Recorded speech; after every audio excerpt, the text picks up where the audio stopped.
صباح الخير حبايبي، ازيكم؟ عاملين ايه؟ يا رب تكونوا بخير. النهارده هنعمل مع بعض كفته مشويه، كفته الحاتي زي ما بيقولوا. هنعملها بتكات جديده، وهنعملها ولا تفك وتطلع طريه وكلها طراوه من جوه كده.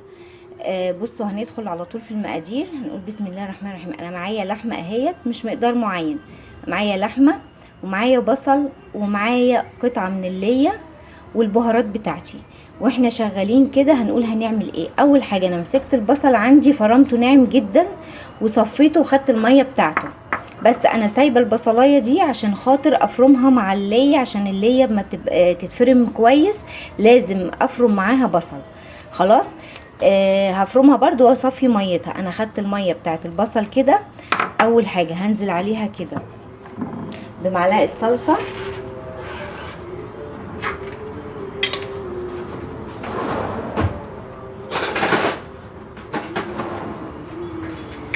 ميه البصل دي هنزل عليها بمعلقه صلصه كده، ونص معلقه كاتشب. خلاص، نص معلقه كاتشب كده عليها.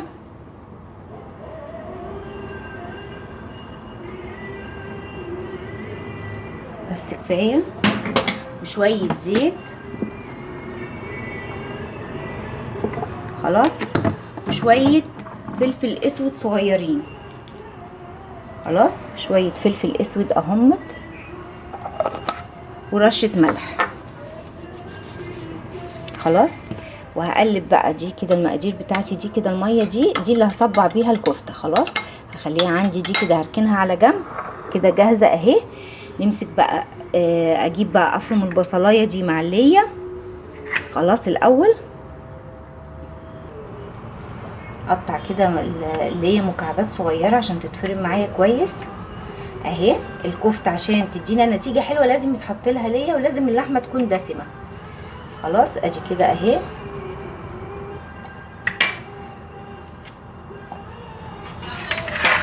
هفرمها وارجع لكم. بصوا يا حبايب قلبي، انا فرمت كده الليه مع البصل. بصوا، كاني مش فارمه ليه خالص، هي كده اتدعكت كده. لازم افرمها. بصوا، افرمها مع البصل كده عشان خاطر تتفرم كويس. لازم احط معاها بصل. خلاص.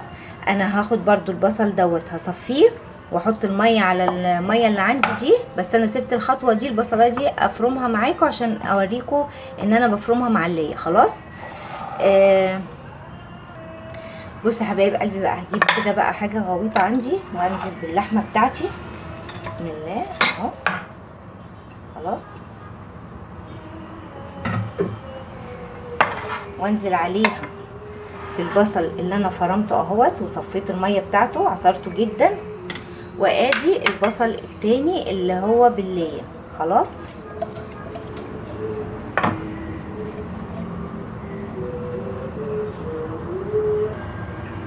وعندي عودين بقدونس اهم، غسلاهم كويس واخرطهم كده صغير.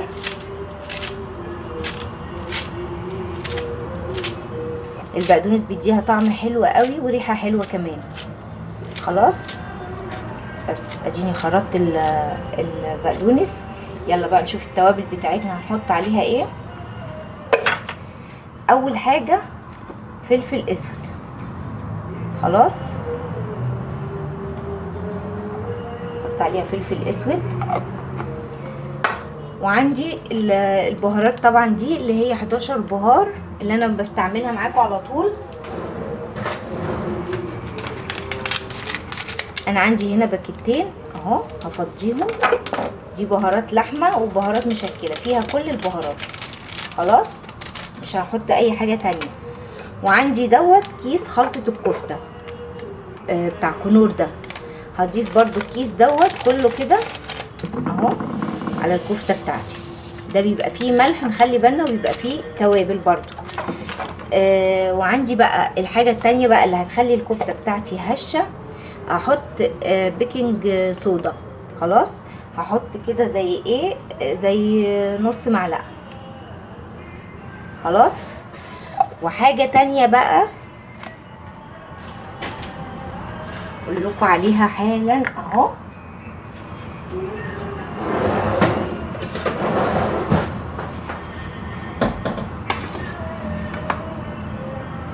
معلقتين كبار مليانين من النشا. النشا دي بتساعد على اني بتمتص الميه اللي في اللحمه، لان اللحمه برضو فيها ميه مهما مش ما عصرناهاش. خلاص بتمتص وبتخليها هشه، والبيكنج صودا بيخليها لي هشه من جوه. انا كده ما حطيتش الملح بتاعي لسه، مش هحط غير لما اخلط كده اللحمه بتاعتي كده، اعجنها بقى عجنه كويسه كده، كل البهارات بالمقادير دي كده اعجنها عجنه كويسه. بص يا حبايب قلبي انا كده عجنتها كويس جدا اهوت.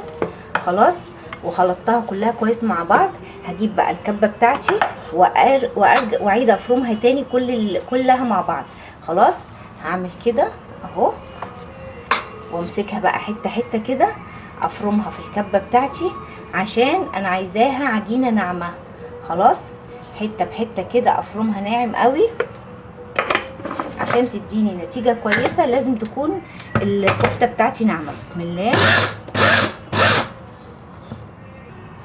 بص حبايب قلبي بقى الفرق لما بعيد عليها بديها وش تاني بالليه بالبصل بكله. شايفين دي شكلها عامل ازاي؟ شايفين دي كده شكلها عامل ازاي اهي؟ ماشي. شايفين بقى الفرق بين دي ودي؟ يعني بصوا كده الحته دي كده من الحته دي، عشان اوصل للنتيجه دي لازم افرمها تاني، اعيد على فرمها تاني. انا اللحمه مفرومه والبصل مفروم وكل حاجه مفرومه، بس لازم تديني النتيجه دي. لازم يكون في يعني تبقى احس ان هي عجينه كده طريه. بصوا لما اجي اشكلها تبصم معايا على طول. خلاص غير كده كده لو عملتها هتفرول مني وهتقع مني. بصوا الفرق بين دي ودي. بصوا يا حبايبي الفرق بين دي ودي. شايفين الصباع ده من الصباع ده اهو؟ شايفين؟ هقرب لكم كمان الكاميرا. بصوا احكموا انتوا بقى على الصباعين. الصباع دوت اهو كده زي الجاهزه بالظبط اهي. ودي ما ينفعش ان انا اعمل، لو عملتها كده هتفك مني من على السيخ ومش هتديني النتيجه الحلوه، مش هتديني الطراوه اللي انا عايزاها. هكمل بقى بقيه الكميه دي وارجع لكم. هفرم الكميه دي كده زي دي وارجع لكم تاني. عايزه اقول لكم ان انا هحط انا نسيت احط الملح، بس هحط الملح دلوقتي اهوت عشان برضو يتفرم معايا. خلاص هحط الملح واقلب كده. انا نسيت احط الملح اصلا اهو، حطيته. هقلب واكمل بقى فرم. خلاص وهخلط كله على بعضه.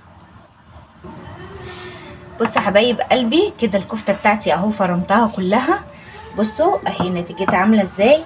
لازم عشان الكفته تطلع ناجحه مننا لازم الكفته تلزق في ايدي كده، وانا بعجنها لازم تلزق في ايدي كده، انما الاول ما كانتش بتلزق كده.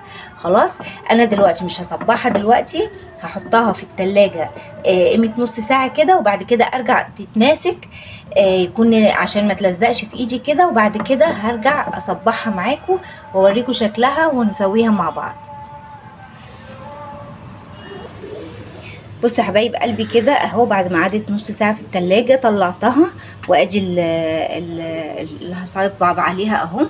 بصوا انا عندي المسن ده، اللي ما عندوش المسن ده ممكن يشتغل على الخله. انا هوريكم واحد على ده وعلى ده. لو الخله هنجيب 2، هنجيب لو هي الصغيره هنجيب 2، لو الكبيره ممكن نقسمها كده بحيث ان احنا هنعملها على قد الصباع. خلاص اهي ونحط الاتنين جنب بعض كده، وهناخد بايدينا حته كده. بسم الله. بصوا شايفين عامله ازاي طريه ازاي، بتتعجن عجن كده. بصوا وهبل بقى ايدي كده من الصوص دوت وايه، وابصمها بقى كده. خلاص ده بالنسبه للي ما عندوش المسن ان هو يسن عليه، وفي ناس بتسن على معلقه ممكن خشب او اي حاجه. خلاص وهنعملها بقى الشكل اللي احنا عايزينه اهو كده كده اهو. خلاص وهنحطها يا اما في صينيه يا اما هقول لكم نعمل فيها ايه دلوقتي لو عايزين نشويها في الفرن. انا هحط ده معاكم في الصينيه كده اهو. خلاص وهسويه كده، والباقي بقى هجيبه على المسن بتاعي بقى اهو كده. هاخد حته خلاص واحط كده على المسن وابل ايديا اهو. شايفين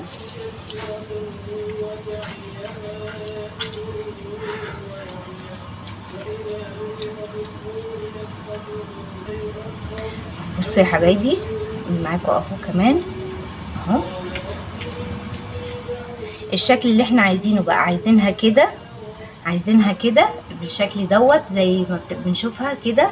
هنعملها كده بس دي تتعمل على الشيش احسن، على الخشب اللي هو العصيان دي احسن، لان انا اعملها كده واحطها كده مش هضطر ان انا اطلعها. انما دي انا هطلعها من السيخ، فلما اجي اطلعها هتتعمل معايا. خلاص انا بس حبيت اوريكم الشكل اهو. الحته زياده تتشال مفيش اي مشكله خالص اهو. بصوا هطلعها كده طبعا كش معايا بايديا كده، افرده كده. بصوا اهو، بصوا التجويفه بتاعته اهو مفتوح اهو اهو. خلاص جبت بقى دي كده. هاخد بقى كده بالفرشه بتاعتي وادهن الصوابع الكفته بتاعتي كده من الصوص اللي عندي ده. خلاص اهو هدهن كده دهنه بسيطه بس كده. دي هتديني لمعه كده على الوش، الزيت مع الطماطم مع البصل مع الكاتشب مع الصلصه هيديني ايه. دي احنا حطينا ملح وفلفل ومعلقه كاتشب ومعلقه صلصه على ميه البصل وشويه زيت. خلاص بس كده. دي بقى هدخلها الفرن زي ما هي كده. خلاص وهوريكم اللي عنده شبكه يعملها ازاي. بصوا يا حبايب قلبي هوريكم بقى الطريقه التانية على الشبكه برضو في الفرن. انا بجيب العصيان بتاعتي اهو وهاخد عليها حته اهوت من الكفته اهو، بل ايدي كده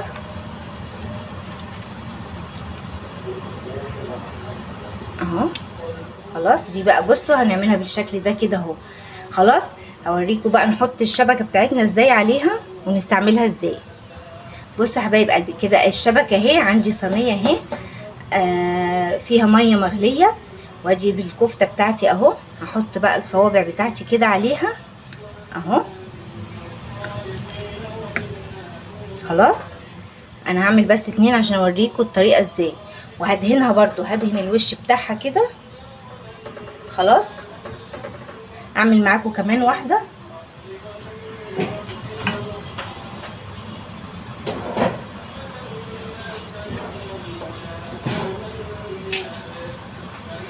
اهو. ادي الخله بتاعتي اهو ماشي، وادي حته الكفته بتاعتي اهو.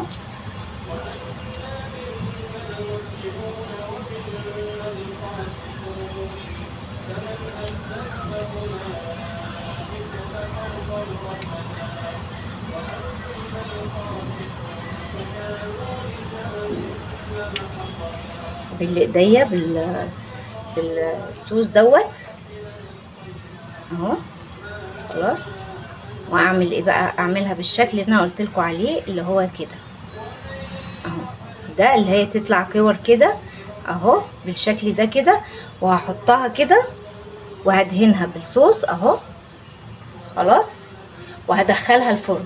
الصينيه عندي اهي عشان انا بس كنت بشوي فيها وكنت حطاها في الفرن ميه مغليه بحط عليها الشبكه بتاعتي كده. خلاص ارص عليها الكفته بتاعتي وادخلها في الفرن. ما بفتحش عليها الشوايه، هي البخار بتاع الميه السخنه زي ما عملته معاكم في طريقه الفراخ قبل كده.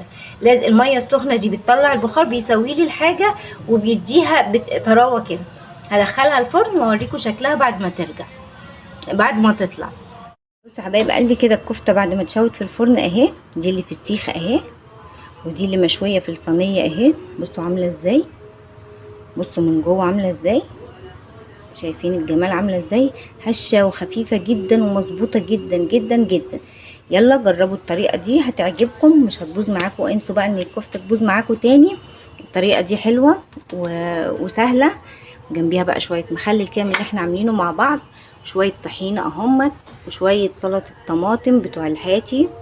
خلاص اللي عايز الطريقه يكتب لي في الكومنتات وانا اقول لكم طريقتها ازاي. يلا انتظروني في فيديو جديد.